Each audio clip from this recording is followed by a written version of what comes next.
Bismillahirrahmanirrahim. Assalamualaikum warahmatullahi wabarakatuh.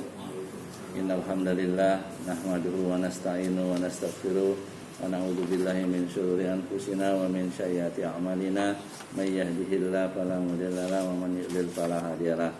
Asyhadu an la ilaha illallah wahdahu la syarikalah, asyhadu anna Muhammadan abduhu wa rasuluh. Ya ayyuhalladzina amanu taqullaha haqqa tuqatih wa la tamutunna illa wa antum muslimun. Ya ayyuhan nasu taqu rabbakumul ladzi khalaqakum min nafsin wahidah wa khalaqa minha zawjaha wa batha minhuma rijalan katsiran wa nisaa.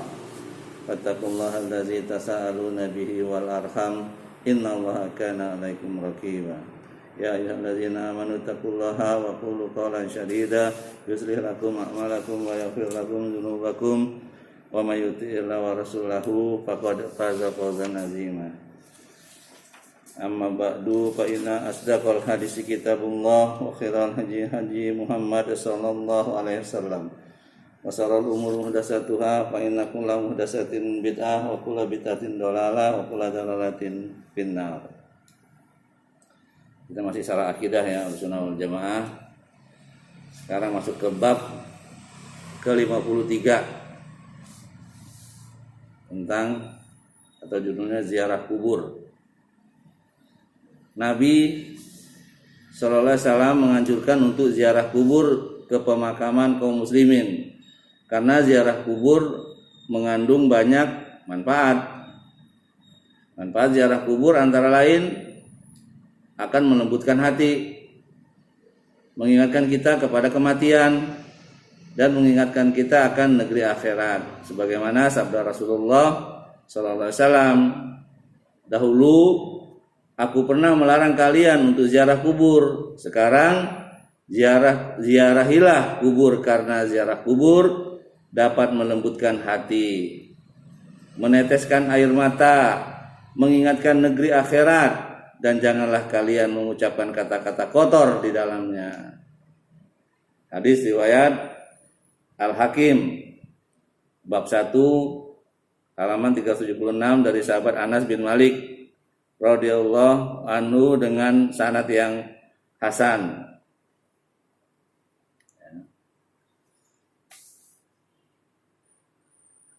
Kemudian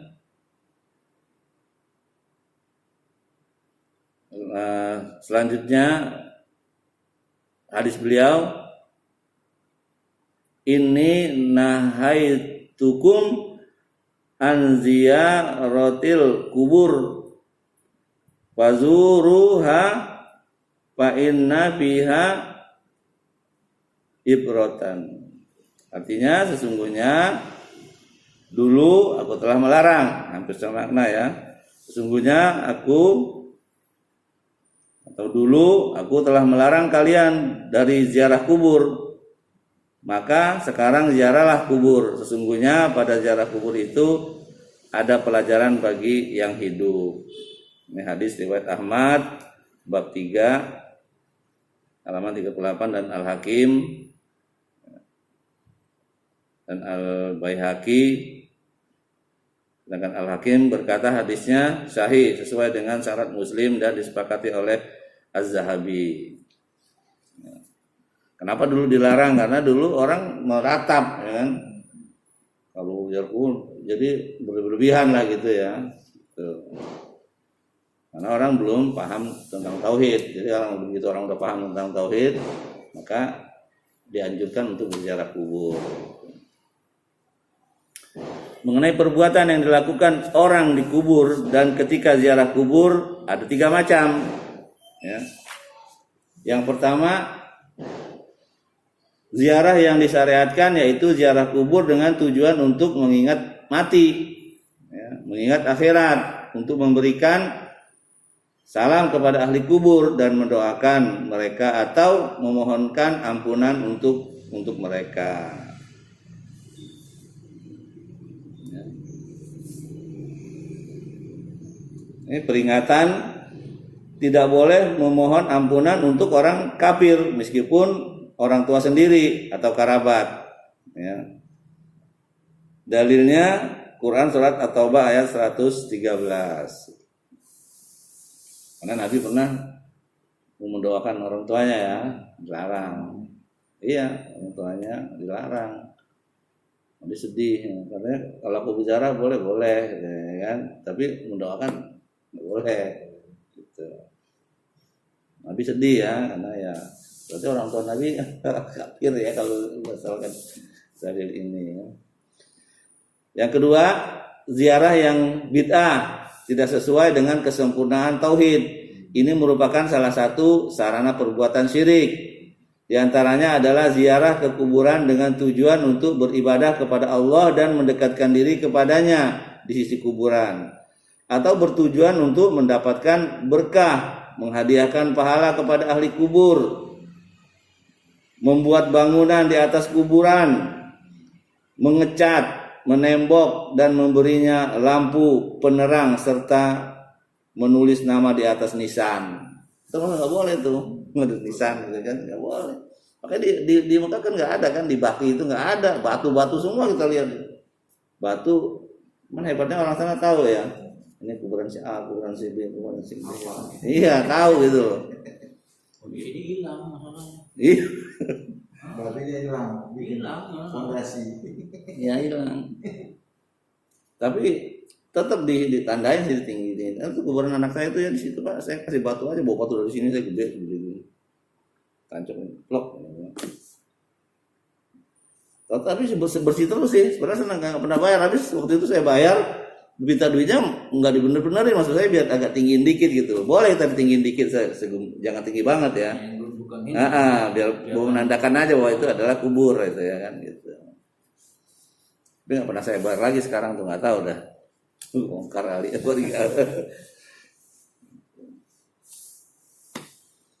Jadi menembok, beri lampu di atas kuburan, langsung menulis nama di atas nisan, boleh.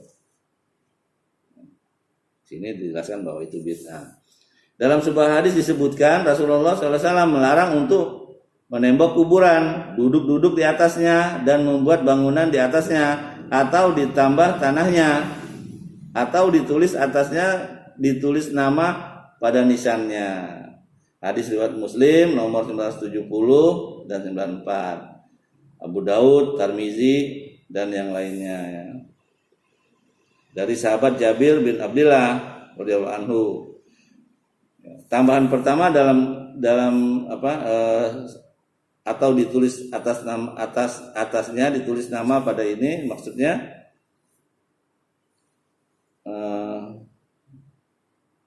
diriwayatkan oleh Abu Daud dan An-Nasai. Tambahan keduanya dalam kurung tadi disebutkan juga oleh At-Tirmizi dan Al-Hakim. Hadis ini disahihkan oleh At-Tirmizi dan Al-Hakim. Gitu. Mereka ditulis kan mereka untuk mengetahui. Iya, untuk mengetahui sebenarnya. Makanya di sini paling kita tahunya kan cuma nyampe kakek aja. Bapaknya kakek belum tentu tahu dong. Nggak tahu. Iya. Kalau kan cuma kakek aja kan. Iya.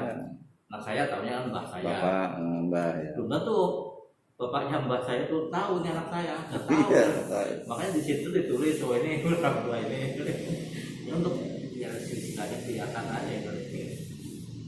Iya sebenarnya untuk tahu doang. Makanya kalau masalah nisan itu ya ada hilaf di para ulama ya. Kalau untuk menulis saja untuk tahu doang gitu kan, bulan bin bulan misalnya gitu ya. Kan kadang-kadang Bismillahirrahmanirrahim, ya kan, innalillahi wa inna ilaihi raji'un, telah wafat bulan bin bulan, tanggal sekian, segitu itu kebanyakan kan.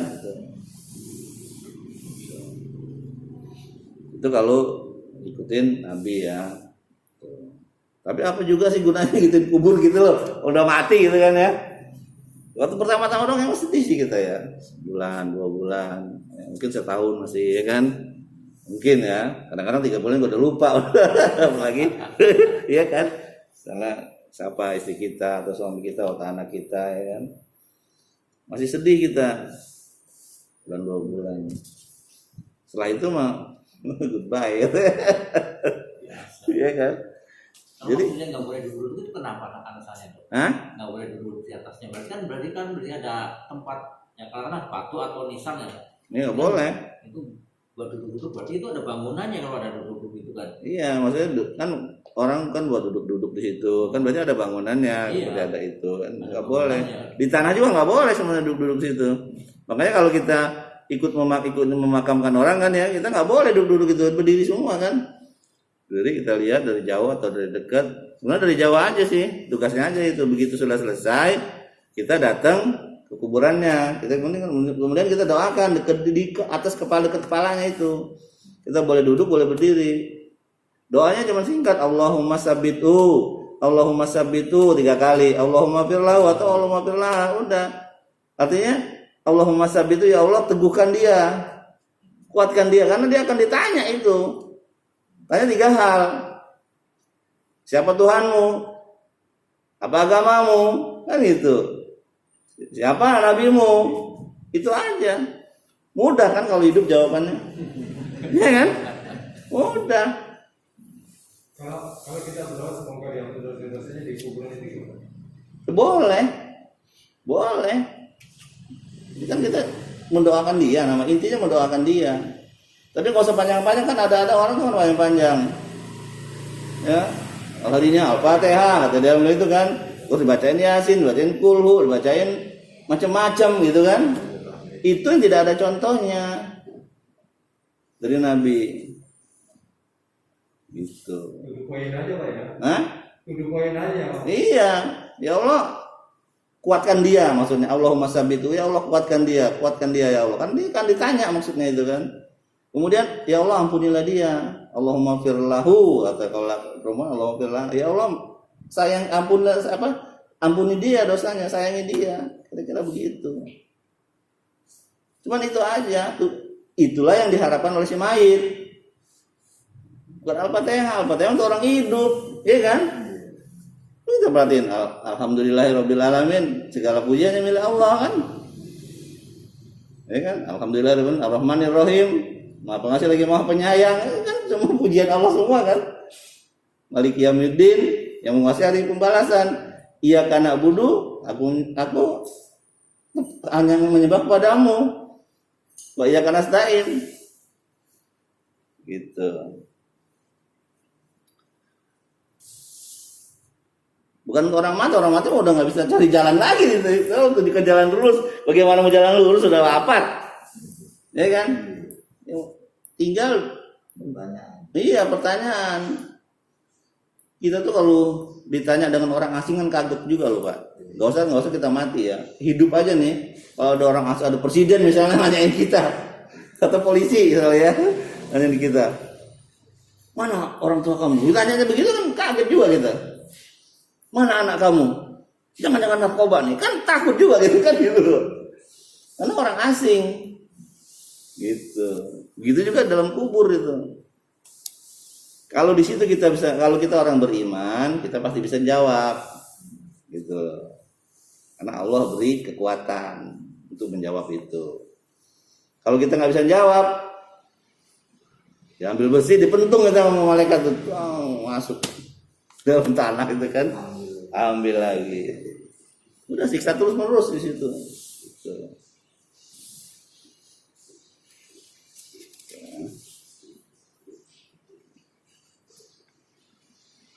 Juga termasuk perbuatan bid'ah bila menjadikan kuburan sebagai tempat ibadah dan sengaja berpergian jauh untuk mengunjunginya. Tentang masalah ini ya, lihat di kitab Ahkamul Janaiz ya. Wal Bidah halaman 259 sampai 294 oleh Syekh Muhammad Nasruddin Al-Albani ya, dalam Fathul Majid Syarah Kitabit Tauhid oleh Syekh Abdurrahman bin Hasan Al-Syekh ya. Sekarang kan banyak nih orang jalan-jalan ya kan, mengunjungin makam wali ke sono, ya kan? Itu terkenal kan di Jawa kan banyak tuh ya makam-makam itu. Orang sana tuh apa? Bukannya mendoakan, kok berdoa di sono nangis-nangis, minta-minta, itu kan jadi perbuatan syirik. Kalau ditanya emang enggak, saya nggak minta sama kubur, saya minta sama Allah. Cuman melalui ini wali nih, si kubur ini gitu loh. Bukan nyampe ini. Ya bagaimana dia diri dia nggak bisa nolong, ya kan? Dia sendiri belum tahu. Belum tentu ya kan? Gimana? Karena itu kan kebodohan ya kan? Kebodohan orang. Cuman ini yang ngajarin bodoh itu ustaz-ustaz juga gitu loh. Cari duit ya objek. Jalan-jalan ke sono makam ini makam itu. Kita aja Pak ya. Kalau kita mau umroh nih, niat kita pengen berziarah ke kubur Nabi itu nggak boleh Pak. Niat kita umroh. Kemudian kita ada di Nabawi kan. Ya kita sekarang ziarah nggak apa-apa, berziarah namanya.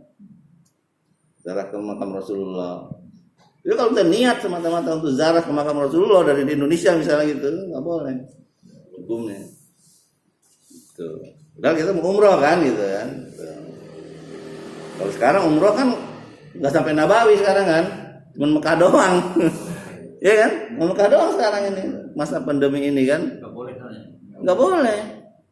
Karena kan datang sono karantina dulu. Kalau 3 hari. Iya. Udah itu kan baru kan umroh. Ke masjid aja harus macam-macam lah syaratnya kan. Mau ke masjid orang. Kemudian mau pulang ntar karantina lagi. Jadi udah habis di situ waktunya. Padahal lebih banyak loh, bukan 9 hari malah bisa 12 hari mereka. Gitu. Ya rugi gitu kan. Ya nggak rugi juga sih. Bisa pergi ya. Terus sekarang umurnya dibatasin ya. Dibatasin. Nggak boleh Pak. 51 tahun nggak boleh tuh. Bolehnya 18 sampai 50 sekarang ini. 50 gitu. Untuk kita nggak dapet. Nggak tahu kalau haji ada batasan kalau haji itu. Ya belum tahu Pak. Apakah haji ini ada apa enggak? Tinggal tergantung nanti kondisi ini. Mudah-mudahan kita berdoa, mudah-mudahan sih bisa terlaksana nih haji gitu loh. Nggak usah terlalu ketat gitu loh. Kan mana kan namanya kita ibadah kepada Allah, Allah lah yang melindungi. Kan gitu aja ya kan. Jangan terlalu takut benar, itu kan ciptaan Allah, ya kan? Meninggal ya udah. Iya, takdirnya udah meninggal di sono ya kan gitu loh. Kalau jangan dibatas-batas. Kemarin nggak ada haji dari, tapi ada yang di sekitar sono kan. Saya berpikir ya, dosa nggak tuh ya pemerintah Arab itu ya gitu ya melarang orang ibadah haji ya kan? Ya kan gitu. Tapi kalau di sana sih berjalan itu ibadahnya haji. Berjalan, hanya orang-orang situ Pak. Cuman dari luar nggak boleh masuk. Iya, gitu. Tetap berjalan di sana. Tapi kan ya dibatasin itu tadi kan, cuma berapa ribu gitu kan. Dan itu diatur.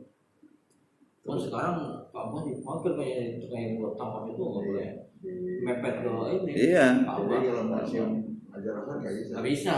Naik pegang Ka'bah juga susah. Ya ditutup, jaga.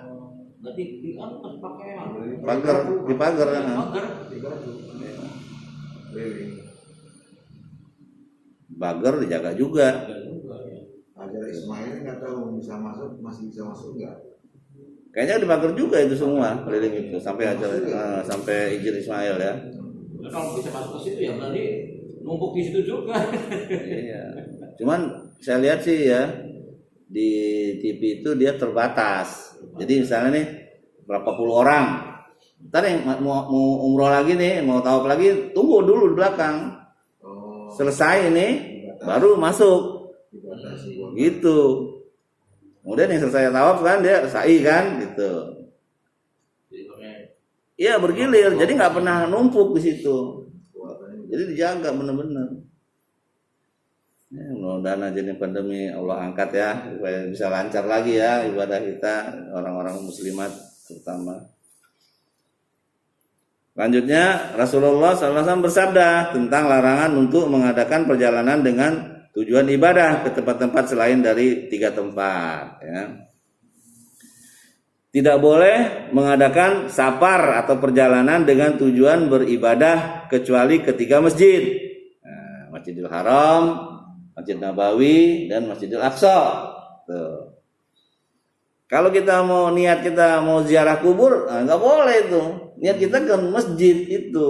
Nanti sampai di Nabawi kan ada makam Rasul, dari situlah kita mendoakan ya kan, beri salam. Ini dilarang, nggak boleh safar bagi kita di sini Pak. kita mau jalan misalnya, oh saya mau Surabaya nih, tapi sampai habis Juhur nih mungkin saya nggak sampai di sana nih, tengah-tengah nih, tapi sapar dulu deh, Juhur alasan nggak sampai sapar, bisa nggak ada Pak ya? Maksudnya? Keterangan ini. Maksudnya bagaimana? Pergi ke sono, ke Kita Surabaya. nih, Ah. tapi kita Juhur misalnya di Cirebon, dapat Juhur kan, dari Cirebon kita asal tuh nggak sampai sana nih. Nah, kita asal dulu deh tarik gitu loh, biar lanjut ke Surabaya gitu, bisa nggak itu? Boleh, Boleh. boleh. Juhur sama asar boleh. Kalau kita safar itu boleh dijamak, boleh juga dikosor, Iya, boleh. boleh. Iya, boleh di jamak takdim atau takhir, boleh nggak masalah. Kalau kita sudah niat safar ya, gitu. Safar itu kan jaraknya kurang lebih 80 km kan. Iya, itu zaman dulu ya disebut dengan naik kota gitu ya. Kalau naik pesawat dulu setengah jam nyampe kan Surabaya. Paling setengah jam nyampe, 1 jam ya paling. Iya, padahal kan sampai nggak kelihatan kita memandang kan. Iya. Ya itu kan maksudnya 82 kilo ya. Itu maksudnya itu kan ditempuh dulu kan nggak ada ini ya, nggak ada kendaraan ya. Gitu. Tapi itu tetap jadikan dalil jarak itu. Ya kan? Sekarang kita ambil contoh dari sini ke Bogor. Kan beda provinsi, beda ini tuh beda apa ya? Kabupaten ya kan? Tapi kan jaraknya ada nggak 80 kan gitu. Masih kalau kita masih ada Kabupaten Bogor. Ya kan masih kabupaten ya kan gitu. Tapi kalau udah masuk ke Bandung, nah baru ya kan gitu. Walaupun itu ditempuh cuma setengah jam naik pesawat misalnya ya kan gitu. Tetap kita safar. Tapi seandainya kita berangkat sini ke Bogor lewat tol, diperkirakan Bogor sudah ke sana, tapi berhubung macet di jalanan di tol itu macet, nggak keburu duhur sampai asar. Itu baru nyampe itu. Terus Itu bisa ditarik kalaunya. bisa di akhir Di ya. akhir, Ya, sama akhir. boleh. Boleh kita gabung jadinya kan. Gabung, iya. Ya, itu. Boleh. Saya kalau safar saya manfaatin gabung. Itu Kalau gabungnya 22 atau 44? kalau zuhur sama asar dua-dua. 22 kan. Gitu. Tapi kalau di Muhammad Tahir 4 Dua-dua tetap. Dua-dua. Iya. Kecuali maghrib ya. Iya. Tiga Kalau ya. maghrib yang maghrib 3. Iya, tetap 3. Tetap 3. Gitu. Asar ininya isaknya 2 gitu. bisa juga. Iya. Jadi kalau kita jamak takhir misalnya zuhur ke asar ya, tetap kita kerjakan zuhur dulu. Iya betul. Baru kita asar. Maghrib juga sama. Maghrib dulu kita kerjakan baru asar. Bisa. Kalau di isya, ya kalau di isya ya. Gitu. Boleh. Kalau kita mau kosor boleh juga. Diperpendek namanya kan. Gitu. Kalau jamaah kan gabung 44 boleh. Kalau kita mau 44. 34 boleh. Gitu. Tapi kalau safar pasti saya jamak kosor. Nggak mau saya hilangin niat itu enggak, walaupun saya pulang kampung gitu kan, kampung halaman. Kan rumah saya kan sini gitu kan, soalnya ke Palembang misalnya gitu, atau ke Tanjung Karang atau ke Bandung misalnya gitu kan. Saya usahakan itu jamak kosor aja, walaupun kita bisa melakukan itu ya, ikutin aja zuhur gitu ya, masjid atau di ini bisa. Tapi saya ambil kalau saya, karena emang Nabi begitu, setiap dia safar pasti begitu, gitu. Karena itu untuk mempermudah kita kan. Apalagi kalau kita orangnya sibuk juga, misalnya pas mau ke Surabaya lagi meeting misalnya gitu ya, udahlah di jamak kosor aja, jamak tadi misalnya kerjain, ntar asar terus bablas kan gitu, boleh. Jadi asar kita nggak sholat gitu, karena udah kita sholat di zuhur. Mudah tuh, Islam tuh mudah, kita aja yang bikin sulit sendiri. Gitu. Yang maksudnya nggak boleh safar itu ya, safar ibadah Pak, seperti ke Wali Songo ya kan, terus ke kuburan Nan Ampel atau segala macam itu nggak boleh. Terkecuali ketika masjid tadi kan, itu bolehkan Masjidil Haram, Nabawi dan Masjidil Aqsa. Jadi wali itu nggak termasuk kriteria, Pak? Hah? Wali itu nggak termasuk kriteria. Enggak. Nggak boleh orang kita safar niat ke kuburan Nabi aja nggak boleh. Apalagi wali. Ya kan? Nabi lebih mulia daripada wali. Kita juga belum tahu, itu kan julukan masyarakat aja wali.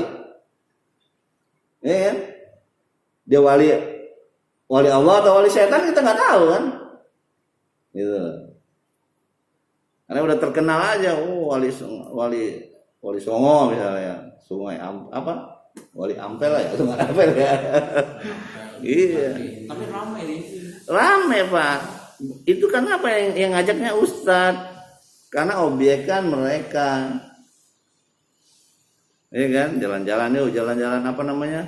Jalan-jalan apa ya namanya kalau mereka bikin? Ibadah apa? Ziarah, safari ziarah. Safari ziarah, ya kan? Saya pernah dari Semarang itu kan, kita kan lagi ke daerah emang. Waktu itu di Amarang sana, Pak kalau mau ke itu makam ada makam Muria apa di mana? Iya, tapi nggak boleh. Lihat makamnya di situ. Coba lihat. Betul lihat, ramai juga di dalamnya. Ya, gitu. Kalau untuk tujuan ibadah ya, tapi kalau untuk tujuan kerja boleh safar.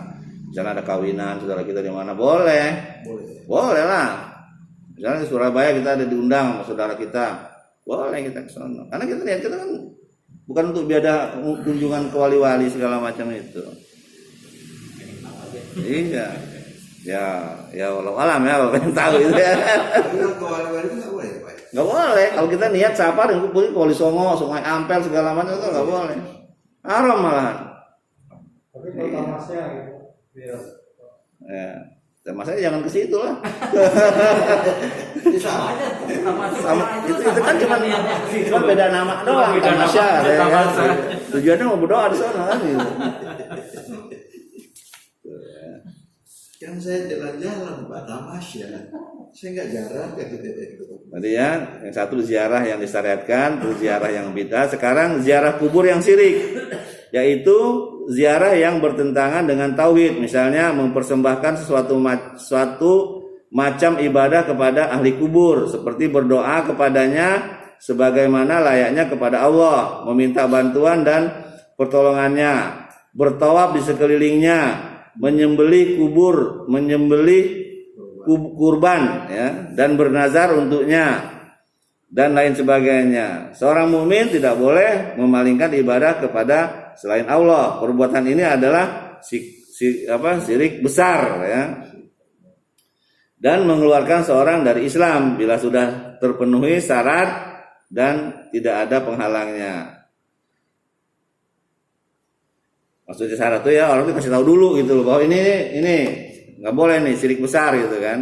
Tapi masih dia lakukan, nah, itu baru kita hukumin dia keluar dari Islam. Seluruh ibadah harus kita lakukan hanya kepada Allah saja dengan ikhlas, tidak boleh menjadikan kubur sebagai perantara menuju kepada Allah, karena ini adalah perbuatan orang-orang kafir jahiliyah ya. Karena orang-orang kafir menjadikan berhala sebagai perantara kepada Allah. Itu ada dalam Quran surah Al-Jumu'ah ayat 3 ya. Suatu yang menjadi wasail atau sarana dihukumi berdasarkan tujuan dan sasaran. Setiap sesuatu yang menjadi sarana ya, menjadi sarana menuju syirik dalam ibadah kepada Allah atau menjadi sarana menuju bid'ah, maka wajib dihentikan dan dilarang. Setiap perkara baru yang tidak ada dasarnya dalam agama adalah bid'ah, dan setiap bid'ah adalah kesesatan. Enggak bisa nggak kita ngulang? Kebiasaan waktu itu. Bisa. Jika tergantung, karena orang saya kan mau jalan-jalan. Susah lah kalau orang udah. Nah, maksudnya ini kan kalau di kampung masih ada Pak. Kita mau potong ini pas saya juga meninggal. Kalau untuk orang meninggal korban boleh. Kalau untuk korban ya, saya mau korban ini untuk orang tua saya ya kan boleh untuk kurbannya. Kalau saya niatkan bersedekah ya boleh ya kalau untuk bersedekah ya. Maksudnya motong itu untuk sembahan-sembahan gitu. Kalau untuk orang tua kan boleh. Saya mau motong kambing niat untuk si wali ini misalnya gitu kan. Untuk Nggak boleh. untuk ini untuk penyembahan itu nggak boleh. Biar doanya dikabulkan. Nah biar doa dikabulkan itu kan berarti udah syirik. Banyak juga di kampung itu. Banyak banget. Bukan banyak juga, banyak banget. Saya tuh bertentangan tuh Ji, sampai dibilang Banyak. apa ya? Ya, karena orang nggak ngerti, nggak dikasih tahu gitu. Tapi ustadznya malah nutup-nutupi ya nggak boleh. Di muka bumi tidak ada satupun kuburan yang mengandung berkah sehingga sia-sia. Termasuk kuburan Nabi ya, tidak ada keberkahan di situ gitu loh. Iya, tidak ada keberkahannya. Ini dijelaskan di sini, di muka bumi ini tidak ada satupun kuburan yang mengandung berkah sehingga sia-sia orang yang sengaja ziarah menuju ke sana untuk mencari berkah. Dalam Islam tidak dibenarkan sengaja mengadakan safar perjalanan ziarah dengan tujuan ibadah ke kubur-kubur tertentu seperti kuburan wali, kiai, habib dan lainnya dengan niat tujuan mencari keramat dan berkah serta mengadakan ibadah di sana. Hal ini tidak boleh dan tidak dibenarkan di dalam Islam karena perbuatan ini adalah bid'ah, merupakan sarana yang menjurus kepada kemusyrikan. Imam Ibnu Qayyim Al-Jauziyah rahimahullah mengatakan, syaitan terus-menerus membisikkan kepada para penyembah kuburan bahwa mendirikan suatu bangunan dan beribadah di samping kuburan para nabi dan orang-orang soleh berarti mencintai mereka dan bahwa tempat itu merupakan tempat yang mustajab terkabulnya doa. Setan membisikin itu, gitu. Lah nggak ada dalilnya. Kemudian dari tingkat kepercayaan itu, setan mengalihkan mereka menuju berdoa kepada Allah melalui perantara orang soleh yang dikubur itu dan bersumpah dengan nama Nabi atau orang soleh agar Allah mengabulkan doanya. Padahal Allah Subhanahu wa Ta'ala adalah Zat yang Maha Agung. Tidak boleh seseorang pun dari hambanya bersumpah dengan nama makhluknya dan tidak boleh seorang pun memohon kepada makhluknya karena yang berhak mengabulkan doa hanyalah Allah semata. Nah Allah yang perintahkan, ud'uni astajib lakum, berdoalah kepadaku maka aku akan kabulkan. Kita sumpah juga kan sering ada tuh, demi Allah demi Rasulullah itu haram. Iya kan sering tuh ya, politikus tuh ya. Demi Allah demi Rasulullah itu ya, masya Allah kan. Berarti dia menyamakan antara Allah dan Rasul. Gitu. Kalau sumpah demi Allah saja kan. Tapi ngapain juga bersumpah kan gitu kan? Gitu. Iya, kamu bersumpah. Orang ngapain sudah kan gitu. Nanti kita jujur itu. Kalau saya setelah kepercayaan tersebut tertanam di hati mereka, setan membujuk mereka agar memanjatkan doa dan menyembah kepada orang soleh tadi yang telah dikubur dan memohon syafaat darinya, bukan dari Allah, serta menjadikan kuburan sebagai berhala dengan diterangi lampu-lampu atau lentera dan batu nisan yang diselimuti kain putih ya, kain hijau. Lalu dilakukan tawaf kepadanya, diusap, disentuh dan dicium, bahkan dilakukan ibadah haji kepadanya dan disembelih kurban di sisinya. Setelah keyakinan ini mantap di hati mereka, setan mengalihkan, yaitu mengajak manusia agar menyembah kuburan itu dan menjadikannya sebagai tempat perayaan dan upacara ibadah. Mereka pun memandang bahwa hal itu lebih bermanfaat bagi kehidupan dunia dan akhiratnya. Semuanya perbuatan yang telah dilakukan mereka itu bertentangan dengan apa yang diajarkan oleh Rasulullah SAW yang memerintahkannya untuk memurnikan tauhid dan agar tidak beribadah melainkan hanya kepada Allah saja. Setelah kepercayaan tadi mantap di hati mereka, setan mengalihkan mereka lagi bahwa orang yang melarang perbuatan tersebut berarti telah merendahkan orang-orang yang memiliki derajat dan martabat yang tinggi dan menjatuhkan mereka dari kedudukan mereka tersebut serta menganggap mereka tidak mempunyai nilai kekaramatan maupun kemuliaan. Akhirnya orang-orang musyrik itu marah dan hati mereka jijik memandang orang-orang yang mengajak kepada tauhid sebagaimana firman Allah dalam surat Az-Zumar. Jadi setan pandai kan. Pertamanya ini dulu dia, kita sono jalan-jalan kan. Nanti udah besono suruh berdoa, suruh nyembah, suruh tawaf, usap-usap nisan, apa maksudnya kan? Gitu, cium nisan ya. Dalilnya Az-Zumar ya. Wa iza dzukirallahu wahdahus ma'azzat qulubul ladzina la yu'minuna bil akhirah wa iza dzukiral ladzina min dunihi idzahum yastabshirun. Artinya, dan apabila nama Allah saja yang disebut ya, kesalah hati orang-orang yang tidak beriman kepada kehidupan akhirat, dan apabila nama sembahan-sembahan selain Allah yang disebut, tiba-tiba mereka bergirang hati. Dan ini terjadi di dalam hati mayoritas orang-orang bodoh. Nah, orang itu kan bodoh sebutnya kan. Dan juga tidak sedikit dari kalangan orang-orang yang mengaku berilmu dan beragama seperti kiai, ustadz, tuan guru, dan lain-lainnya. Ya, ini kan ustadz juga yang ngajarnya nggak benar gitu. Iya kan? Orang awam ikut aja gitu loh. Makanya itu yang salah ustadz itu. Orang awam nggak ngerti. Oh iya benar kan gitu. Karena dapat duit kan gitu. Orang pinter ya kan?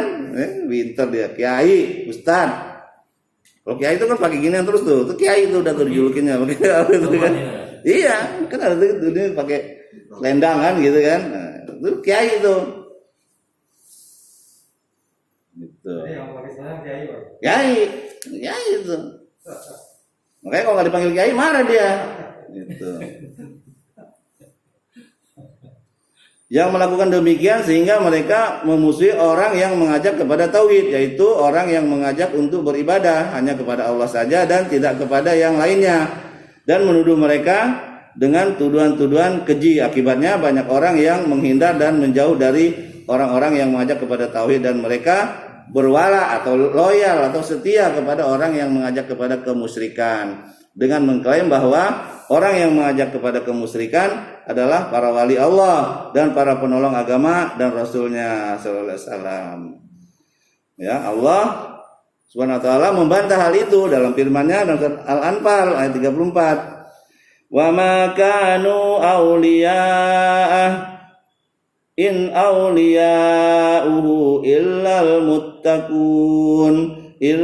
muttaquna walakinna aktsarahum la ya'lamun. Mereka bukanlah para walinya, sesungguhnya para wali Allah hanyalah orang-orang yang bertakwa, tetapi kebanyakan mereka tidak mengetahuinya. Al-Anfal ayat 34. Itu. Jadi sebenarnya orang awam nggak ngerti, Pak. Rata-rata kan pemimpinnya kan ustadz, kiai. Banyak kan si kiai itu ilmunya tinggi dia. Karena kiai itu ilmunya kan tinggi, Pak. Jadi tukang bubur kalau pakai selendang itu kiai juga. Kiai. Dia ingin dijulukin kiai gitu loh, Pak. Bukan dia kiai gitu, dia ingin dijulukin kiai. Gitu. Karena para kiai yang pakai selendang kan para kiai. Lipat. Ya kan ya. Ajengan di kampung itu lah itu. Iya. Nah, jadi kalau dia nggak dipanggil kiai, kesel lu, gondok dia. Udah pakaian begini lu, gak dipanggil kiai haji. Hah? Dari kampung kiai yasinan. Kiai yasinan, gitu. Itulah. Mereka itu memang mata pencariannya begitu gitu. Kalau nggak ada gitu kan, orang udah pintar semua, dari mana dia kan duit? Nggak dapat duit ya. Nggak dapat duit. Benar, Pak. Coba orang tahlilan itu, yang bacain yasinan segala itu kan dapat duit, Pak. Dapat. Amplop tuh. Coba nggak dikasih amplop, Nggak datang lagi dia. nggak datang lagi dia hari kedua, nggak datang lagi hari kedua dia. Ini coba aja, tes aja tuh, iya kan? 7 Ja- hari. Jangan dikasih berkat, jangan dikasih duit, udah pulang-pulang aja lo.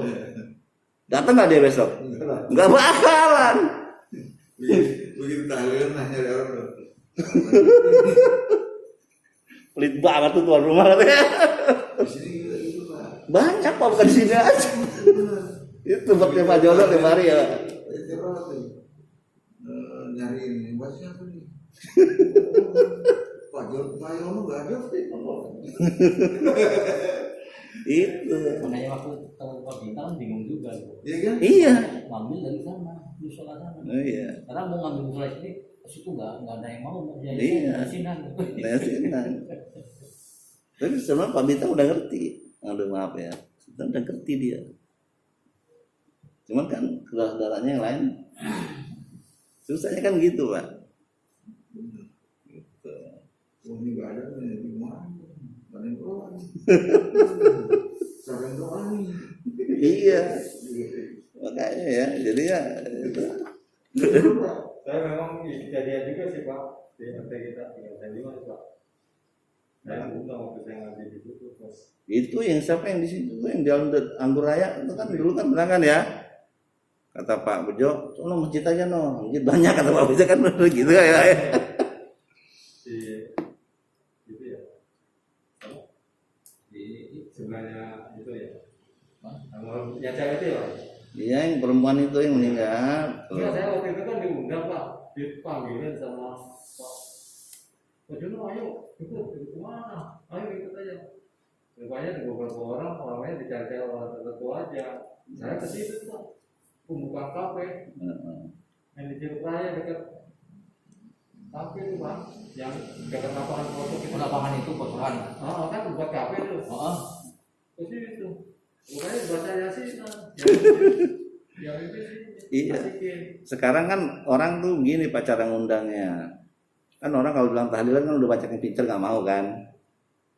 Dibilang apa? Memperingati kematian atau memperingati 7 harian, nah, kan gitu tuh. Memperingati kata dia. Jadi dibikin bahasa yang bagusan gitu. Kan gitu. Jadi cari-cari. Iya, kalau bilang tahlilannya sana, orang udah pada ngerti nggak mau apa tahlilan kan gitu. Tapi Pak itu yang di Indonesia satu cewek itu yang sering ceramah sekarang di TV kan Sama Dede. Mama Dede.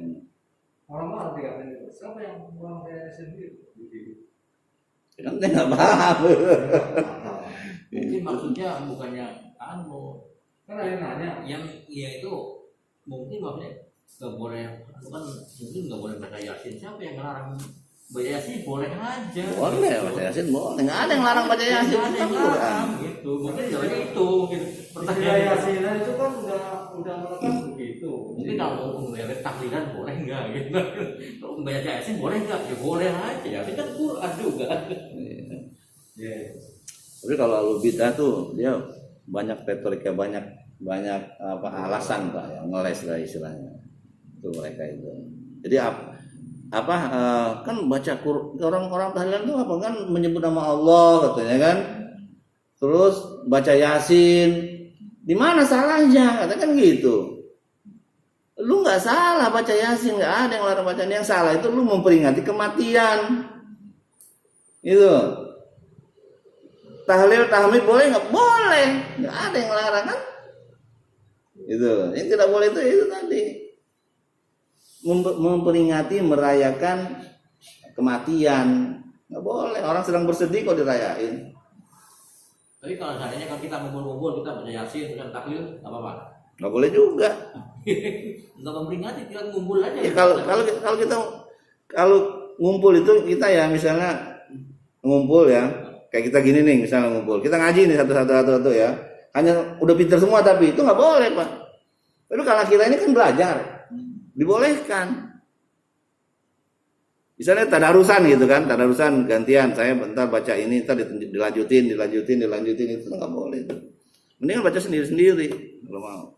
Terkecuali belajar ya, ada yang memperbaiki tajwidnya, ada yang mungkin membaca tafsir ya kan, terjemahannya kan itu boleh. Kalau kita udah pintar semua nih, udah pada jago semua, baca lancar semua, ini kan baca sendiri. Nggak boleh ngumpul bareng-bareng. Nggak boleh kumpul bareng-bareng.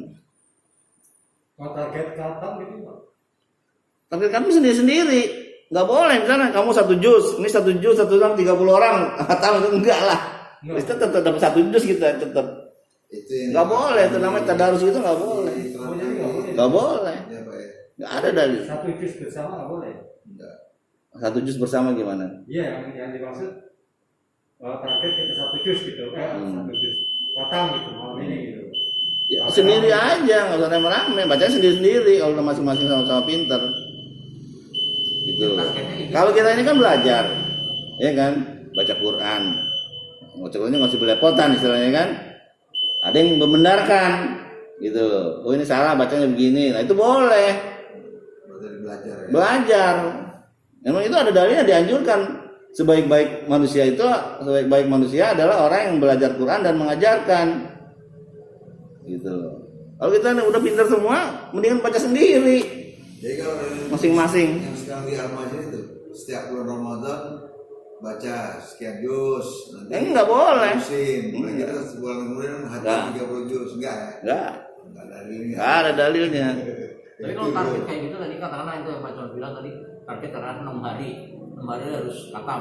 Nah dibagi 1 sampai 10 1 orang. Dan itu lagi 10 sampai sekian juz ini lagi. Nah dalam waktu tertentu khatam itu. Enggak, kita enggak hatam. Kalau saya cuma 6 juz ya 6 juz saya. Enggak ada hatam. Enggak ada. Iya kan? Misalnya saya 6 juz, ini 6 juz ya. Atau ini 10 3 orang gitu kan. 30 juz ya, selesai ya kan? Ya tetap aja dapatnya 10.